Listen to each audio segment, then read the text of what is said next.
Live NFL trivia every Wednesday night on Twitch at 9 p.m. Eastern. Come show off your football knowledge for a chance to win cash prizes. Check the link in the description to find out more. And now, on with our feature presentation. As Herm Edwards once said, you play to win the game. And especially in college football, I can't really think of any scenario where a player or a coach would actually want to lose a game. Maybe I can see it in the NFL, where you've won your division and are currently the number 3 seed in the playoffs, but the number 6 seed is the team in your division that swept you, and you don't match up well against them at all. And the number 5 seed is a team that you beat by 40 points earlier in the season and has their starting quarterback injured. So even though you won't outright say it, you're not entirely opposed to dropping to the number 4 seed to get the better matchup. But it's tough to imagine a scenario in college football, especially in today's day and age, where losing would benefit you, where you're losing a ton of money and exposure by winning the game. However, as absolutely ridiculous as that might sound, that's exactly the predicament that this team right here was facing in 1990. Because that year, the Baylor Bears were stuck in a bizarre pickle where, at least on the surface, it actually seemed like it would be in their best interest to lose the game. It was one of those things where, on paper, they would be in the bowl picture with a loss, and they would be out of it with a win. You might be asking yourselves, how is that even possible? In what world would that make any sense? In what world will you go into a game possibly rooting for your team to lose because you think it will increase your odds this season? Well, we're about to take a deep dive and find out. Because this is the story behind the strangest problem when it came to bowl selection in the history of the Baylor football program. Before I talk about the problem in question and why it seemed like it would be in Baylor's best interest to lose, we need some context to understand how Baylor was doing to even be in this position in the first place. Entering 1990, Baylor had been stuck in mediocrity for the past few seasons. They hadn't made it to a bowl game since 1986, when they played in the Bluebonnet Bowl, and they had gone 17-16 over the past 3 seasons, with 2 years at 6-5 and 1 year at 5-6. In other words, they were about as bang average as you could possibly be. And it didn't seem on paper like things were going to be a whole lot different in 1990 as we entered the start of a brand new decade. However, for the first time in nearly half a decade, Baylor looked like it had a shot to be better than mediocre. Because to the surprise of a lot of people, through the first 10 games of the season, they were not only looking legit, but they had an outside shot at winning the Southwest Conference. They went on the road to College Station to play a ranked Texas A&M team, and came out of there with a tie. They went on the road to play a ranked TCU team, and they won that game 27-21. In 1990, Nebraska had the 10th best offense in college football, averaging over 36 points per game, and having multiple games where they scored 60 points. Against Baylor, the Cornhuskers were only able to put up 13, and they didn't score a touchdown until there were 30 seconds left in the game. And they took care of business in every game that they had to, going 3-0 at home against unranked opponents.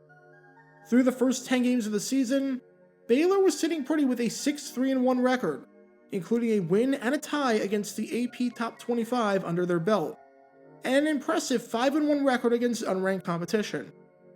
Thanks to a solid defense that was inside the top 25% of college football in points per game allowed, only allowing 18 points per game, and a great secondary that was tough to throw on that was led by defensive back Mike Welch, who finished second in the entire NCAA in interceptions, only behind Houston's Jerry Parks, Baylor was a legitimately solid team that was right on the verge of cracking the top 25.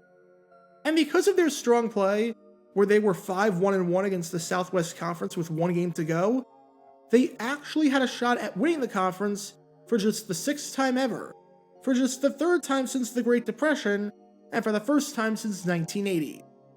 Only 1 game stood in between Baylor and a shot at conference supremacy, and that was a game against this team right here. Because if Baylor was going to have any shot whatsoever at pulling off this miracle season of theirs, they would need to beat the number 6 ranked Texas Longhorns. Good luck with that. This was a Texas team that, following a losing season in 1989, could not be stopped in 1990, having gone undefeated against the Southwest Conference, and having not one, but 2 wins against the top 5 under their belt. Texas entered this game with a 6-0 record in the conference. For Texas, this game against Baylor was simple.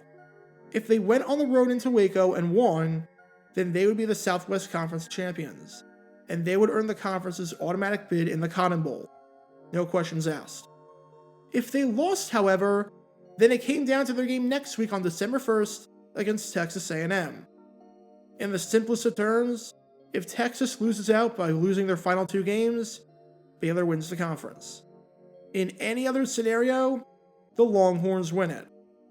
So you might be asking yourself the very valid question: why would any Baylor fans be rooting for their team to lose against Texas? If they can literally win the conference with a win, provided that Texas loses their final game against a very good Texas A&M team that was going to go bowling, had won 4 straight games, had a top 25 defense and a top 15 offense in the nation, and had spent a good chunk of the season inside the top 25, then why would you possibly root against your team? How does losing benefit you in any way whatsoever? Well, that's where things get incredibly bizarre, and showed off one of the biggest flaws of the old system of bowl games. Because in an absolutely weird way, the best way for Baylor to make a bowl game was to lose. Seems counterintuitive, but that's the truth. The bowl game that was coveting Baylor the most was the Independence Bowl. The Independence Bowl was the second earliest bowl game on the entire calendar. In 1990, there were 19 bowl games, and most of them, as you can expect, were played around New Year's. 8 of them were played on January 1st. 2 of them were played on December 31st. 3 were played on December 29th, and 4 were played from Christmas through December 28th. In other words, the bowl games were played a solid month after the regular season ended. But the Independence Bowl, for some reason, was different. Because the Independence Bowl, taking place all the way on December 15th, was one of the first games to be played, as only the California Bowl was played earlier. However, the California Bowl featured 2 conference champions, taking the winner of the Big West and the winner of the MAC. The Independence Bowl took 2 at-larges, so they weren't tied into anything. And this meant that you've got to contact the schools themselves, see if they're interested, and get into bidding wars and negotiations with other interested bowl games. With an early bowl game like this, you don't have a whole lot of time, especially when the regular season for the Southwest Conference technically ends on December 1st, just 2 weeks beforehand. And you might be able to see where this one is going. If Baylor won their game against Texas, then their fate would be up in the air. Yes, their season is done, but they've still got a shot at being the conference champion, which would tie them to the much bigger and much more prestigious Cotton Bowl. But their fate is entirely dependent on a game taking place December 1st, meaning that just as easily as they could win the conference, they could also be the number 2 team and not have any bowl tie-in. And remember that back in 1990, bowl games extended invitations and were talking with teams well before the season was over, leaving bizarre scenarios where you would see teams knowing their fate as at-larges with 2 games left in the season, which seemed kinda messed up. Especially for an early bowl game like the Independence Bowl, they've got to know really early on who they want to get to play in the game, because they don't have a lot of time to promote the game and sell tickets and organize everything. They cannot afford to wait until December 1st to make a decision. You can't put together a well-run, highly attended bowl game on such short notice, especially for this game down in Shreveport, which had not only never come close to selling out their 63,000-seat stadium, but was 2 years removed from a 1988 edition of the game where they only had 20,000 spectators. However, if Baylor lost to Texas, that was it. They would be bowl eligible, but they would know that they could not win the Southwest Conference. Their fate wouldn't be up in the air, meaning that for the Independence Bowl, which seemed to be the only bowl interested in Baylor, as every other bowl either wasn't interested or had already filled up their spots, they could get the Bears to play. No questions asked. And this, obviously, means that Baylor gets a fair amount of money in the 6-figure range, along with national TV exposure.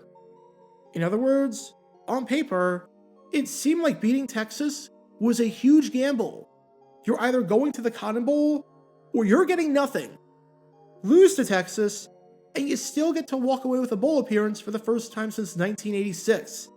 And this senior class gets to play in a bowl game for the first time ever. It's like Deal or No Deal, but with college football and bowl games instead. And to say that this posed a dilemma for everyone involved would be a massive understatement. As Brant Goyne, the selection chairman for the Independence Bowl, said on Baylor and their postseason situation, if they beat Texas, they'll probably play themselves out of our bowl. We can't wait another week to make a decision. That would be getting too close to our game. And Baylor absolutely recognized this, and quite frankly, how absurd it was that it actually might have been in their best interest to not beat Texas. As head coach Grant Haft said on all this, the bowl picture is pretty bizarre right now. It's a little ridiculous. 2 weeks ago, all the deals seem to be made.